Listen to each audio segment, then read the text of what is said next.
Swayam Prabha. Digital India. Educated India.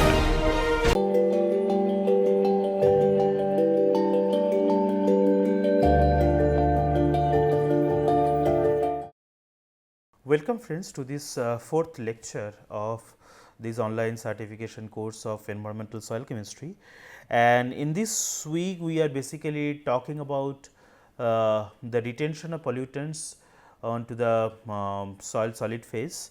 So, in our previous lecture we ended here, we started talking about the kinetics of adsorption, and I told you that the characteristics, the period of ion exchange in soil basically ranges from few seconds to days, and basically this is due to the properties of inorganic and organic constituents of the solid phase, and also the properties of the pollutants, ion charge as well as their radius. The slowly exchangeable cations are basically situated in the exchange sites in interlayer space of the soil minerals like mica, or in cages of channels of soil organic matter and exchange out into the solution by diffusive flask. We already know that. So, what are the other important aspects of this kinetics of adsorption? So, also we see that ion exchange occurs when a driving force. So, ion exchange basically occurs through a driving force, where basically the driving force is either a chemical potential gradient, which is maintained between solid and solution, or when the access to the site is freely maintained by the use of a hydrated and less preferred cation for exchange. So, these two are the driving force for solution. First of all, the chemical potential gradient, which is maintained between the solid and solution, that is one of the driving force of ion exchange. Another is when the access of the site is freely maintained for the adsorption by the use of hydrated and less preferred cation for exchange. So, when there is a hydrated and less preferred cation for exchange, obviously the pollutants can exchange those hydrated and less preferred cations and then get adsorbed. So, there is a competition, and these pollutant basically wins this competition to get adsorbed into the clay surface. So, as we previously shown, in the case of most organic non-ionic compounds of interest like organic pollutants and pesticidal chemicals, that is environmental contaminants, the driving force for adsorption consists of entropy changes at relatively weak enthalpic forces. So, we have already discussed those entropic based and enthalpy based forces.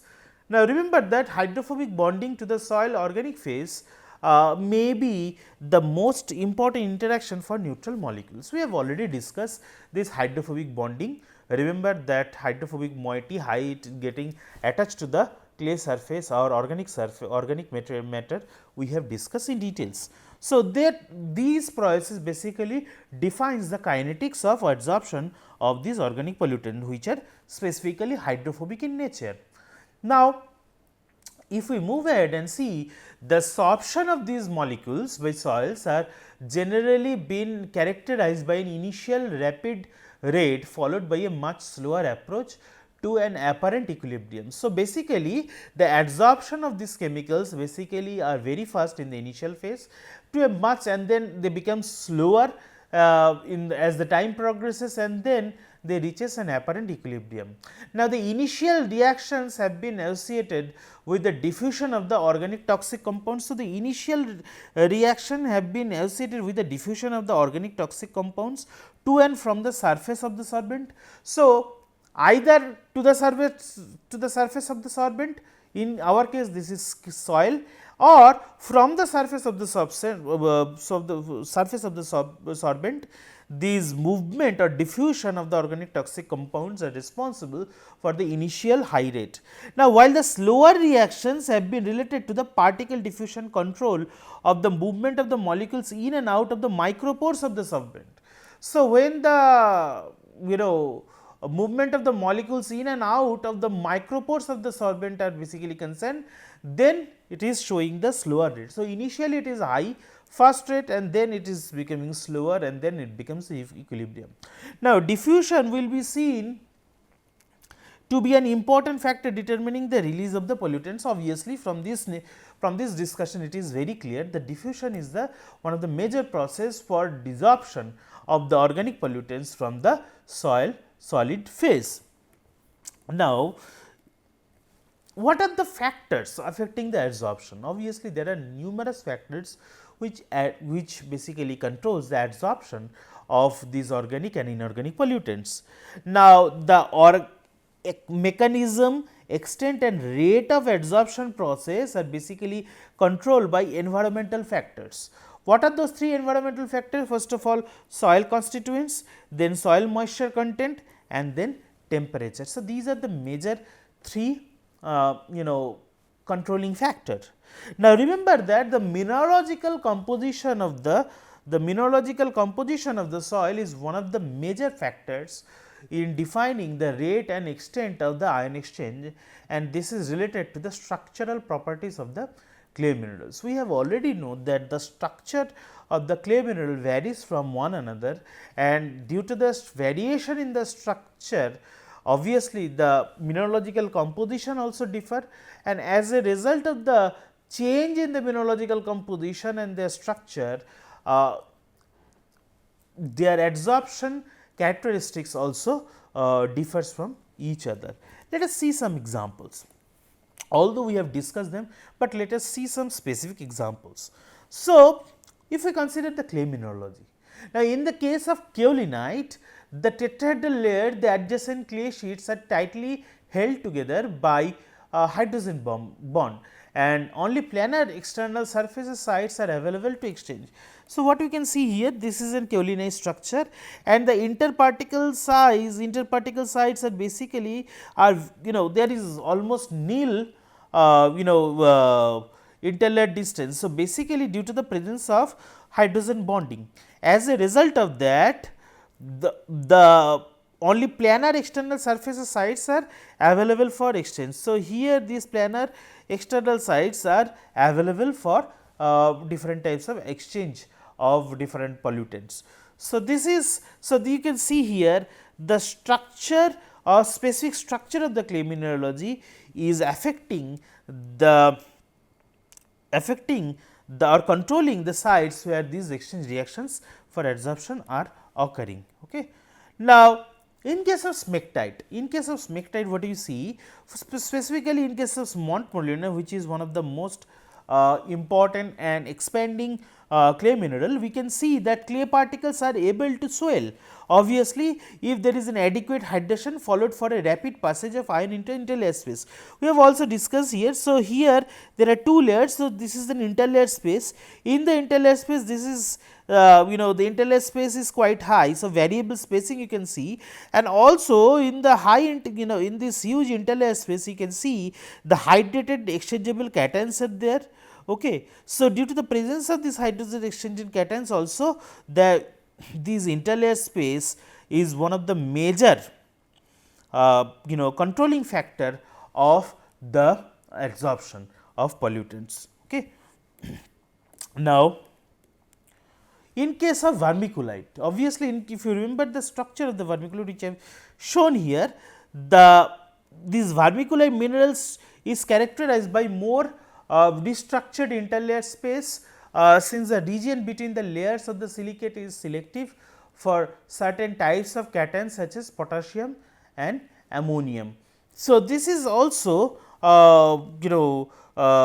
region between the interlayer is basically can be occupied by certain elements, certain cations like potassium, like magnesium, like ammonium. So, you can see one thing, that clay mineralogy takes an important part in the determining the rate and the species of the pollutants which are getting adsorbed in different sites. In case of kaolinite, it is totally external sites. However, in case of vermiculite, in case of montmollionnais, the sites are more or less internal in nature. So, obviously, due to the presence of this interlayer and external layer adsorption, obviously, the reaction rates also varies from one clay mineral to another clay mineral. Okay. So, So, we have seen that the main properties affecting the adsorptive capacity of the clays are considered to be basically three. First of all, the available this is basically the available surface area and the cationation capacity as well as the saturating cation. Secondly, the hydration status, it is one of the another important part, and the third one the surface acidity, which is related to the two preceding properties of the clay structure. So, these two properties of the clay structure basically defines whether the nature what is the nature of the surface acidity of the clay mineral. Okay. So, it is basically due to the hydration status and also the availability of the external surface area for and the cationation capacity. So, these three are the major properties which are governing the adsorptive capacity of the clays. Okay. So, if we move ahead, and another important factor is soil pH. Now, carboxyl and phenolic hydroxyl functional groups contribute most to the cationation capacity of the humus. Now, you know that in case of humus we have already discussed carboxyl and phenolic hydroxyl functional groups are present and they contribute most to the cationation capacity of the humus. Now, in for example, uranic acid in polysaccharides and the acidic amino acid, for example, aspartic and glutamic acid, and carboxy terminal structure in peptides can contribute to the negative charge of the CEC, negative charge in CEC of the organic matter under appropriate pH conditions. So, negative charge and CEC of the organic matter can be contributed by uranic acid in polysaccharides and the acidic amino group, for example, aspartic acid and glutamic acid, and carboxy terminal structure in peptides. So, as a whole they show a huge amount of negative charge and consequently cationation capacity. Now, another important factor is the hysteresis factor. Now, let us first define the what is hysteresis, considering the considering the water, considering the soil water or content of the soil water. Now, this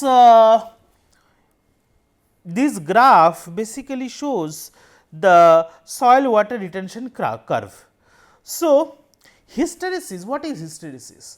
Hysteresis in soil is basically defined as the difference in the relationship between the water content of the soil and the corresponding water potential obtained under wetting and drying process.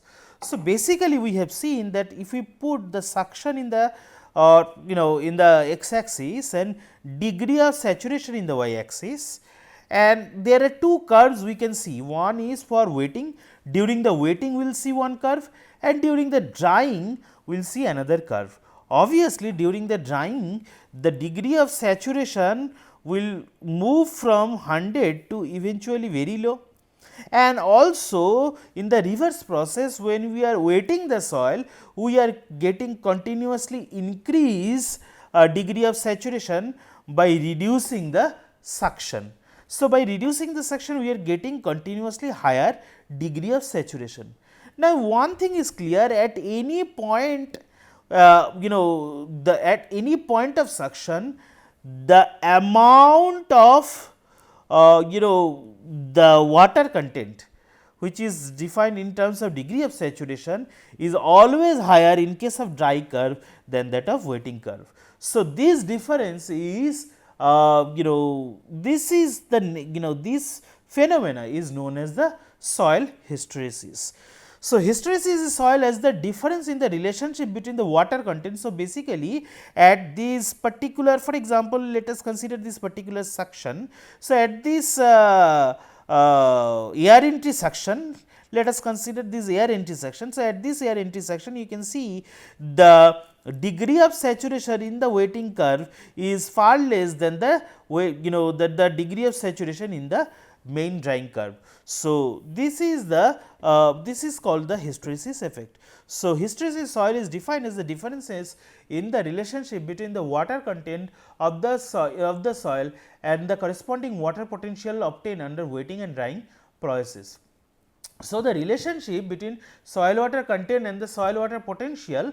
So, soil water potential has the same value as the soil water suction is known as the soil water characteristics, soil water retention curve. So, this is basically soil water retention curve. So, this hysteresis properties of the soil also influencing the adsorption, also can influence the adsorption. So, hysteresis in desorption was observed for the humic acid and the mixture, but not for the clays. So, this is how hysteresis affects the adsorption. So, hysteresis in desorption was observed in case of humic acid and the mixture, however, in case of clay we could not find it. So, hysteresis effect also we can see in terms in case of organic matter. Now, it should be pointed out that the organic material and mineral colloid relationship. So, there is a relationship between the organic material and mineral colloids, rather than the isolated parameters must be considered in the assessment of the adsorption of organic pollutant by the soil. So, that says that we should not consider organic matter and mineral colloids separate entity when we are talking about the adsorption of pollutants. We should consider the organic material and mineral colloids relationship as a whole while defining the adsorption kinetics in the soil solid phase. So, if we see the properties of organic matter, the properties of organic matter plays a very important role in the adsorption process in the soil solid phase. Now, although the importance of organic matter in organic pollutants adsorption has been well established, the properties of the organic colloids which are relevant to adsorption have not been thoroughly characterized yet. So, there is need for more research in that area. Now, the available information shows that these properties could be the properties of the humic acid, fulvic acid and humin, the presence of the active groups such as carboxyl, hydroxyl, carbonyl, methoxy and amino group, and also high catenation capacity of the surface area. Okay.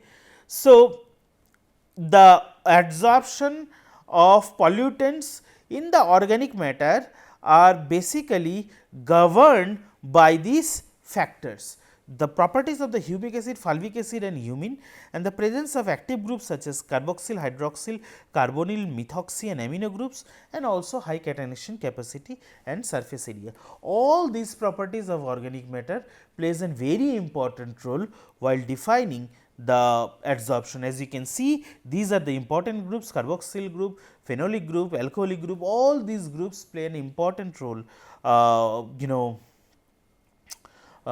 while defining the adsorption by the soil organic matter. So, let us move ahead and see the other important factors. Now, among the other important factors, soil environment. Now, in addition to the properties of the soil component, the soil environment influences the distribution of synthetic organic chemicals among the soil phases, and the environment of a specific soil is determined not only by its intrinsic properties, but also by external factors, especially climatic condition and agricultural practices, and these factors affect the extent and timing of changes in the soil environment. The next important factor is soil moisture. Now, pesticides are usually transported to the adsorbing surface by water, and the moisture content determine the accessibility of the adsorption sites, and water affects the surface properties of the adsorbent. Now, remember that the toxicity and chemical analysis of certain pesticide like DDT, then gamma BHC or benzene hexachloride and dialed ring applied on the mud block showed that bioactivity closely followed any changes in humidity, and that the rate of diffusion of the insecticides in the mud blocks increase with humidity. So, if there is an increase in humidity, the rate of diffusion of insecticides, these specific insecticides like DDT, gamma BHC and dialed ring increases with increasing humidity through their mud block. So, an experiment has already supported this. So, soil moisture plays an important role for movement of these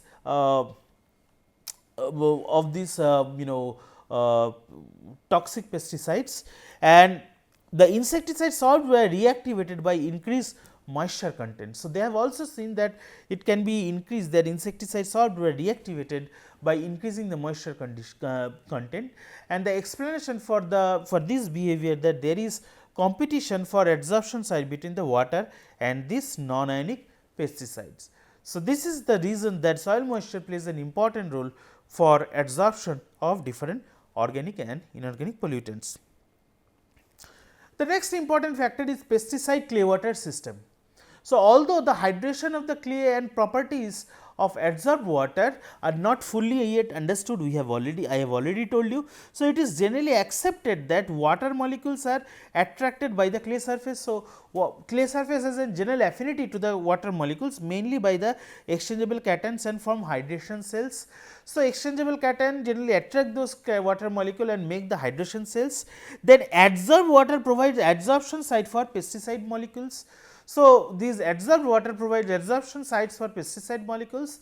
Now, an important feature of water associated with clay surface is its increased dissociation, giving the surface a slightly acidic character.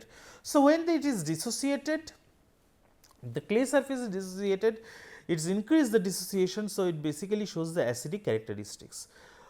pH dependent charge is mostly dependent on this type of dissociation, and as a result of that, when the pH changes, the external surface of the broken edges, the hydroxyl groups in the broken edges get different positive or negative charges, and as a result they basically attract different types of organic or inorganic pollutant species. Now, effect of hydration of soil organic matter. It has been suggested that hydration influences the molecular shape of humic substances and thus the accessibility of the pesticide. Now, remember that strong, sometimes irreversible retention of pesticide by hydrated humic substance could be explained by the penetration and trapping of the pesticides into the internal structure of the soil and humic substances. So, sometimes these toxic humic substance penetrate into the structure of the organic matter and get there trapped, and as a result of that these the process is irreversible, they cannot come out. At low moisture content, the hydrophobic portion of the organic matter structures could bind hydrophobic non-ionic pesticides. We have already seen this before. The next important factor is soil temperature. Now, remember, as the adsorption process are exothermic, that is temperature producing, when some reaction occurs. So, if that reaction generates some heat, that is exothermic reaction. Now, as the adsorption processes are exothermic in nature, changes in soil temperature could have a direct effect on the phase distribution of the pesticide. Now, adsorption usually increases as the temperature decreases, and desorption is favored by increasing temperature. The temperature could indirectly influence adsorption by its effect on pesticide water interaction. Now, the adsorption temperature relationship reflects not only the influence of energy on the adsorption process, but also the change in solubility of the adsorbent, because solubility is a property which changes drastically with the temperature. Remember that the change in activity in solution are important, as the difference between the activity in solution and the adsorbent is the driving force in the adsorption process. So, temperature plays an important role in the adsorption of organic and inorganic pollutants into the solid solids. Now, let us talk about another important thing, that is called non-adsorptive retention. Now, in the non-adsorptive retention, it basically shows the processes, these processes. So, non-adsorptive retention of the processes which have been somewhat neglected until now. So far, we focused only on adsorptive retention process. So, non-adsorptive retention processes are neglected until now, despite the fact that they provide important mechanism for pollutant retention in the soil medium. Now, it basically depends on two important processes. One is called pollutant precipitation and the second one is called the trapping. So, we will discuss both of them. So, we will start first with the pollutant precipitation. So, pollutant precipitation, if adsorption was defined as a net accumulation at an interface precipitation can be defined as a accumulation of a substance to form a new bulk solid phase. So, this is the difference. The adsorption is basically a net accumulation at an interface. However, precipitation can be defined as an accumulation of a substance to form a new bulk solid phase. So, in case of precipitation, there is a formation of new bulk solid phase. Now, Sposito in 1984 defined the process, showed that both these concepts imply a loss of material from an aqueous solution. So, basically this precipitation or adsorption, both of them are occurring from the cations or anions which are basically present in the solution. So, both of these concepts imply a loss of material from the aqueous solution phase, but one of them is inherently two dimensional. So, obviously, the adsorption is two dimensional and the other are inherently three dimensional. এখানটা একটুখানি কাট করবেন, ঠিক আছে? পেনটা পড়ে গেছে, একটু ধরবেন।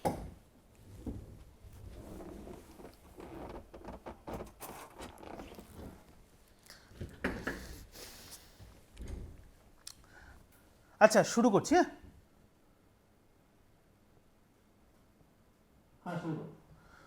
So, if you consider the pollutant precipitation, so if adsorption was defined as a net accumulation at an interface, precipitation can be defined as an accumulation of a substance to form a new bulk solid phase.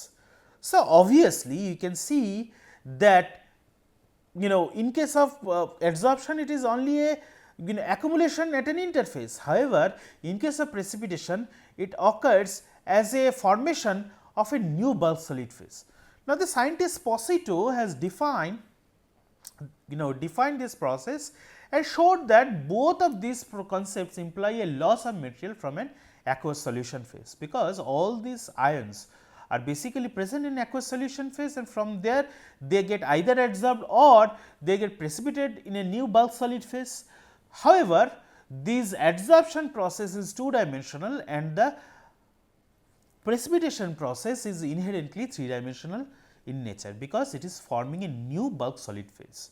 So, this is the difference between these two. Now, so the precipitation is never complete, obviously. The precipitation is never complete, and the precipitation have their own solubility products, obviously, and thus ions are always present in supernatant liquid. So, precipitation cannot be completed, it always goes on, and the ions have their precipitants have their own solubility product, and thus the ions are always present in the supernatant liquid which is present. Now, heavy and transition metals are present as hydrated ions in water at neutral pH values, and at this stage they behave like acid due to the water molecule dissociation in the hydration shell of the cation. So, they basically these neutral and these these heavy and transition metals are present as hydrated cations, and due to the dissociation of the hydration cells of these cations, they behave as a behave like acids. Now, the acidity of hydrated cation depends on the pKa values which is presented in this table. You can see now we have already defined the pKa value, it is a negative logarithm of Ka value. So, lower the pKa value means higher the acidity. So, we can see from the data from this table that the lower pKa value of the metal, the lower will be the pH. So, here you can see the Fe3 plus has the lowest pKa value among all these. So, the lower pKa value of the metal, the lower will be the pH at which precipitation takes place. So, obviously, their precipitation will takes place at lower pH since they have lower pKa value, that means they are more acidic in nature. So, this is an example of non-adsorptive retention. So, let us wrap up our lecture here. In the last lecture, that means it is the 5th lecture, we will be talking more about some of the examples of organic and inorganic pollutants adsorption, and also we will be talking about the trapping of pollutants in details. So, let us wrap here, wrap up this lecture here. If you find any difficulty, just let me know, send me an email, and I will be more than happy to answer your queries. Thank you very much. Let us meet in our last and next lecture. Thank you.